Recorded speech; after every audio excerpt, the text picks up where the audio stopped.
Greetings, dear ones. I am Kryon of Magnetic Service. Again, we tell you that the name of Magnetic Service is a metaphor.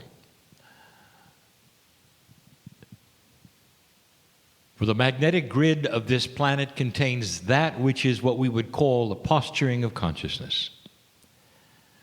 We've told you before that you could not live here without it. The fact that it had to change in the early days to reposture itself and get ready for what's coming. That's the service that I originally have come for, and now I am a messenger. People have said, well, where do you really come from, Kryon? I told you this morning, and I am not an entity, and not singular. I'm from the creative source just like you are. I represent pure consciousness of love and compassion. And I speak through this human being who you see sitting in the chair. It is not unusual. It's not odd. It's not spooky. It's filled with compassion, love, beauty.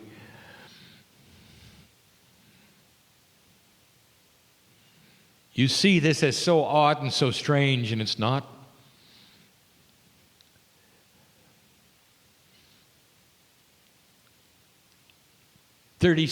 Thirty-something years after the death of the one you call Jesus, there was an apostle. Saul of Tarsus is in prison. Now his name is Paul, and he's writing what will someday become the Holy Scriptures. And he's sitting there by himself. And the man is filled with joy, and he has tears running down his cheeks. And in a half light, he is inscribing the words that so many millions will read someday, and they will call it the Word of God. Is not the Word, it's Word of Paul. Under the influence of channeling, directly he is receiving information about the beauty of God, what has happened on the earth. The Master of Love, word after word, thousands of them, in prison. And he is so alive with it. He's channeling. And you don't have any trouble with that, do you? But when a modern man sits in a chair and does even a fraction of this to give you updated messages from the creative source, there are so many who say, impossible. This is your discernment. There is no judgment of your belief. But I ask you to discern, at least discern. I ask this of all those who would listen to me right now. Are you going to use what you think is real as the litmus test, as the measuring stick? Or are you going to discern the energy of what you're hearing right now? Are you going to listen to these words and understand and hear and feel the compassion and the love for you?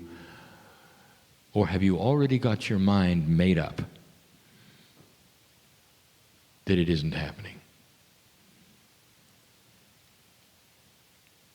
This channel today is going to be an answer to a question that was asked. It may not be exactly the question or exactly the answer, but it's close enough.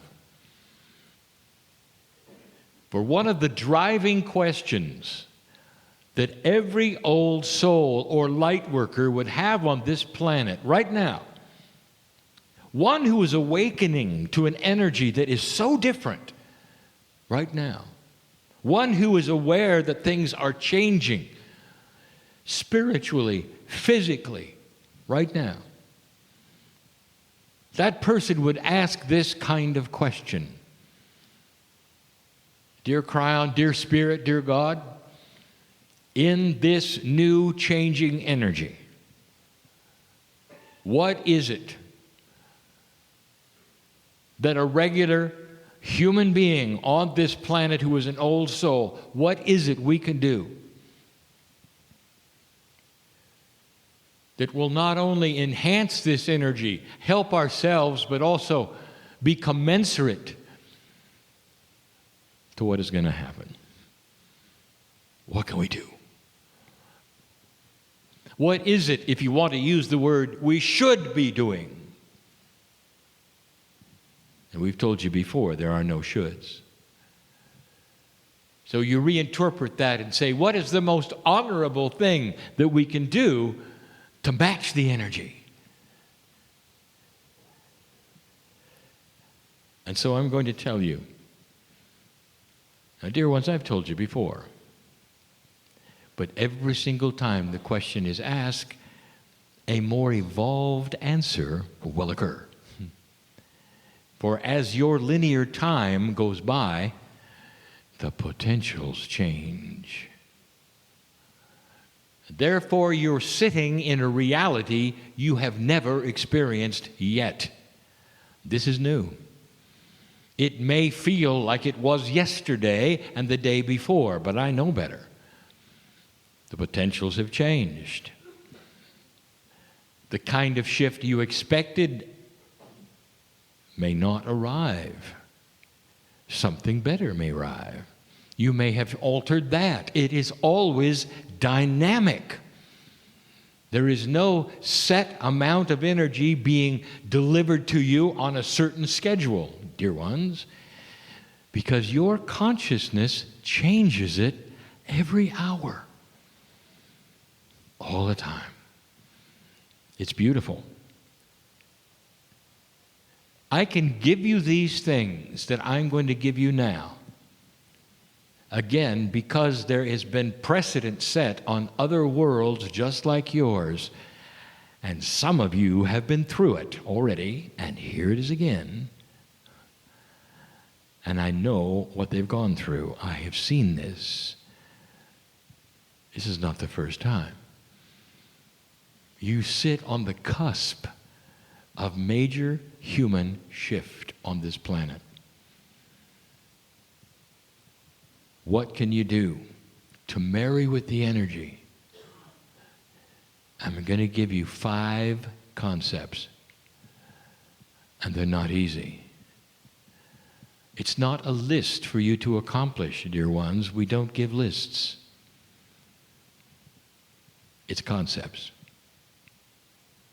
And the very first one, I will say, is primary, and that is to say, not more important, but first. There's a difference. Not more important, but first. There's a difference. And we're going to use a word that probably doesn't even exist in your dictionary. Cognizing.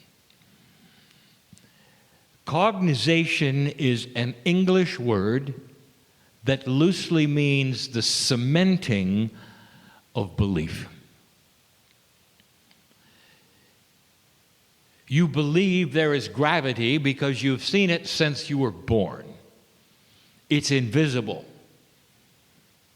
But you believe in it so strongly that everything you do is so that you can work with it. You have cognized gravity. It is not something that you believe in, like you would believe in the tooth fairy, for instance, for a while, or when you're young. No, it is cognized, and it becomes part of you to your last breath. You believe in gravity. You know it's there, even though you can't see it. It holds you to the earth. It never changes. We're going to ask you to cognize the belief that the energy that you are moving into is vastly different than the energy you have come from. This is first. It is primary. You have got to cement this into your belief system so strongly that everything you do from now on recognizes The new energy is